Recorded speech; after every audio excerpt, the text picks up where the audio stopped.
I'm Evelyn, and this is my take on a Wired autocomplete interview. Hey friends, welcome back or welcome to another video. Today we are taking two things I love, my job right now as a product manager in tech and Wired autocomplete interviews, and we're mashing them together to answer the web's most searched questions about product managers.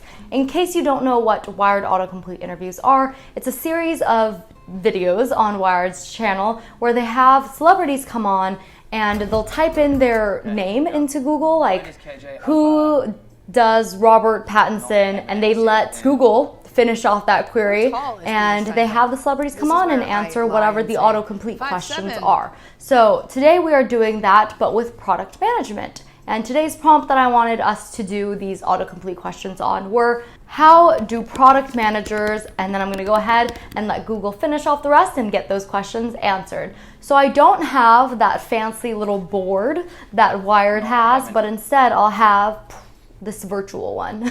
Oh, and in case we haven't met yet, hi, my name is Evelyn. I'm a 23-year-old product manager working out here in San Francisco at a large tech company. I make weekly videos here on my channel about product, tech, vlogs, career, really just anything going on in my life that I want to share with you guys. So if you guys enjoy this video, please give it a big thumbs up and subscribe down below if you want to see more videos like this.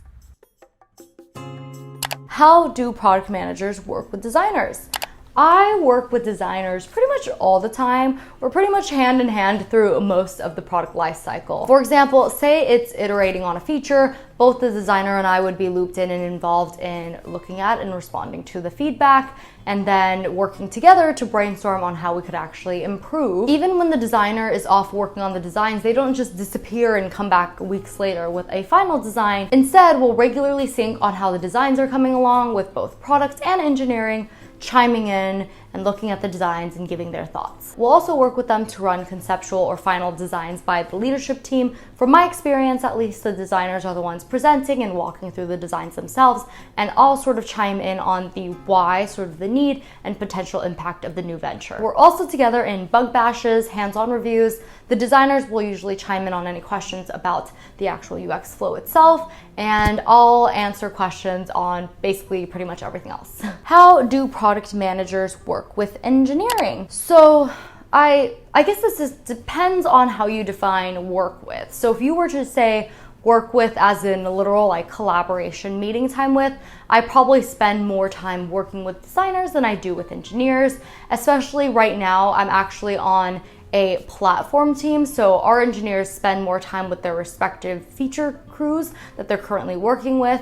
So right now, at least, I probably spend more time working with or in meetings with the engineering managers than the individual engineers. That being said, back to the original question at hand, I'll answer this from the perspective of being a product manager on a feature team, because I feel like on a feature team I was working a lot more closely with the engineers, and more notably during like the development part of the product lifecycle, sort of like two main meetings. One being the kickoff meeting that we have with the finalized spec and designs, and we get all the engineers together that are working on that new feature, and then towards the end of it doing a review on the completed feature itself. Between these two meetings though, there are a lot of syncs and offline chats that are really just around getting the engineering team unblocked. So there are a lot of things that'll just come up that are just unexpected that you can try to, as much as you can, plan for, but at the end of the day, little things will come up here and there that you really just need to figure out how to tackle with your engineering team. So for example, things like having copy ready, back-end readiness, any questions around the designs, we sort of just answer as they pop up. Of course, we do whatever we can to prep those things ahead of time to make sure everything is as thoroughly thought out and clear as possible for implementation, but little things will come up along the way, which is why sort of hand in hand, product manager and engineering team, at least during the development part of the life cycle, we're just very much working closely together. And even outside of the development part of the life cycle, the engineers and I are involved together in reviewing drafted designs and giving our feedback there, or we're addressing bugs in production and how to tackle them, and that's not even a comprehensive list. There are so many little one-off things that you end up working with the engineering team on that aren't regular tasks or anything. How do product managers do market research? So I think for my team, at least, there are 3 ways that I'm aware of that we can do market research. The first is look at market research that has already been done, whether that be by our team, by other teams, third-party research that we either are publicly and openly available or are behind a paywall.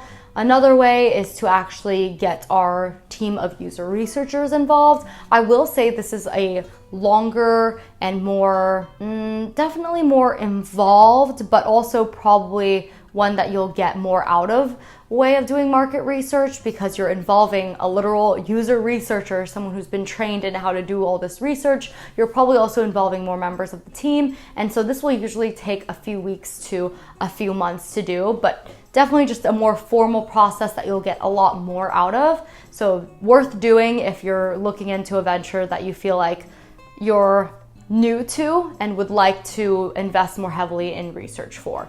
The third way is to do it yourself. So at least for my team, we actually do need approval from legal to do this first. But essentially, once we have that approval, we can kind of just go in, whatever competitors, do whatever research we want, poke around on their site, and then we just sort of take all those learnings back to the team, share it out, summarize it, whatever it may be. This is probably what I would do if I was building a bit of a smaller feature or making some tweaks to some features, just so I may not need to do a full out research plan, involve user research with this, and more so just get some ideas and learn from the other products out there. How do product managers prioritize features? Not alone, that's for sure. So I'll answer this question from my role right now as a product manager for a platform team. So I currently am the product manager for our mobile team, and I would say we sort of have 3 buckets that our features fall into. One is around engineering items like performance improvements. Another would be web parity features, like if you're able to write a post on web, you should be able to do the same on mobile. And the third would be mobile specific feature items, like say redesigning a part of the app itself. So how do we prioritize these once we have this backlog of items? So we start off with having the engineering team do some costing. So they'll take the specs and designs and they'll roughly cost all the items that we have come up with on this backlog of items that we know are probably going to be going into next quarter's planning. And then the engineering managers and I on my current team will then talk to the feature teams, product managers and engineering managers to better understand how they're prioritizing these items within their own relative priorities, what sort of timeline they have, if they need to simultaneously ship across both web and mobile. Essentially, we just need to understand if they're going to be blocked by our timeline and what we would need to prioritize in that circumstance. You know what I mean? It may not be the whole feature. It may be needing something to go out to dog food with the web team, whatever it may be. Also, some context, it's because our product right now is a web first product, which is why we are in this model where mobile sort of follows in parity. We then take all that information along with the org-wide priorities that our leadership team shares out and has documented, and the current team, my current team's engineering managers and I will then stack rank all these items, and then we'll take into consideration the costing that our engineering team did to basically figure out what we can commit to BP1s, which are the absolute must-dos for next quarter, P2s, P3s, see what we have capacity for and draw those lines there. We'll then take that whole completed list along with the priorities we've assigned to them and run them by the leadership team, who will essentially have final say on how we've stack ranked and picked up and prioritized and committed to these items. And that is just how we do our quarterly planning itself. This is not how we prioritize what features to explore or what feedback to respond to, because those are whole different process for those. One other question that I feel like would be really quick and simple to answer, so I'm gonna go ahead and answer it. How do product managers work with marketing? I mainly work with marketing to communicate out any sort of changes or updates in my product area. Surprise, surprise. The product marketing manager will help me figure out the level of communication that the change requires, whether that be a full-on blog post to our site, a tweet, or just a line item in our public roadmap. They'll then help me review my drafts of what to post and finalize those posts and get them out there for the world to see. We also do a lot of one-off collaboration, so they'll ping me if they're doing any sort of grouped updates and want to see if there's any sort of things that I should squeeze in for my product area, or if there's any feedback that they've heard from customers about that my product area, they'll also triage that over to me.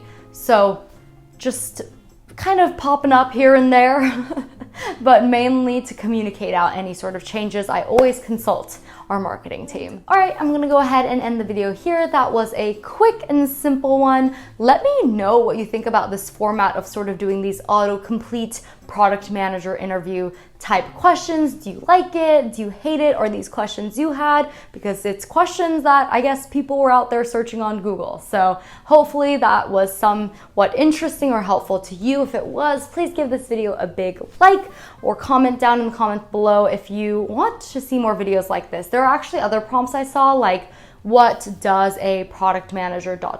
or what is a product manager ... So I'm happy to turn this into a little mini series or just do a part 2, part 3 of this type of video. And yeah, this was super fun for me to film, so I really hope you enjoyed it. Oh, and also quickly plug, follow me on Instagram at Evelyn Shares. I love DMing with you guys there. And I think that's it for today's video. Thank you guys so much for watching, and I'll catch you in the next one. Bye!